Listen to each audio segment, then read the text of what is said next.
Hotel style வத்த குழம்பு எப்படி வைக்கிறதுன்னு பார்த்துலாமாங்க. ஒன்ஸ் நீங்கள் ட்ரை பண்ணி பாருங்கள் வீட்டில். கண்டிப்பாக நீங்கள் இது தான் நெக்ஸ்ட்டு பண்ணுவீங்க. பேன் அடுப்பில் வச்சுட்டு அது கூடவே கொஞ்சமாக எண்ணெய் சேர்த்துக்கலாம். எண்ணெய் சேர்த்துட்டு இதில் வந்துட்டு நீங்கள் புளி ஊற போட மறந்துட்டீங்க அப்படின்னா தக்காளி வந்துட்டு 2 போட்டுக்கலாம். ஒருவேளை புளி ஊற போட்டுட்டீங்க அப்படின்னா தக்காளி 1 போட்டுக்கலாம். ஏன்னா ரொம்ப புளிப்பாயிடக்கூடாதுல்ல, அதுக்கு தாங்க.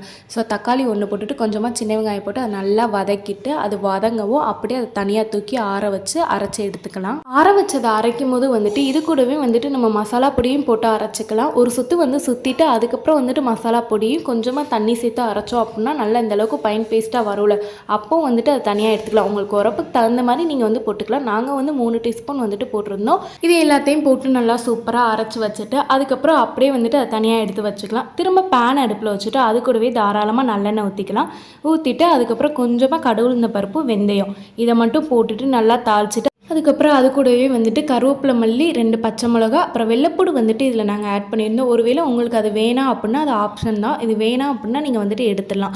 ஸோ வெள்ளைப்பூடு இதில் வந்துட்டு ஆட் பண்ணிவிட்டு அதுவும் நல்லா பொரிஞ்சு வரும்போது கொஞ்சமாக சுண்டு வத்தல் வந்துட்டு போட்டுட்டு அதையும் நல்லா வதக்கிட்டு இந்த எண்ணெயிலே எல்லாத்தையும் வதக்கணும் அப்படின்னா டேஸ்ட்டு சூப்பராக இருக்குங்க. அதுக்கப்புறம் கடைசியாக நம்ம புளித்தண்ணி வந்துட்டு கரைச்சி வச்சுருப்போம்ல, அதையும் வந்துட்டு இதில் ஊற்றிட்டு புளித்தண்ணி வந்துட்டு நல்லா இந்த பதத்துக்கு வந்துட்டு அப்படியே சொருன்னு வரும்ல, அப்போ வந்துட்டு நம்ம அரைச்சி வச்ச மசாலா தனியாக எடுத்து வச்சுருப்போம்ல, அந்த மசாலாவே இதில் ஊற்றிட்டு அவ்வளோதாங்க.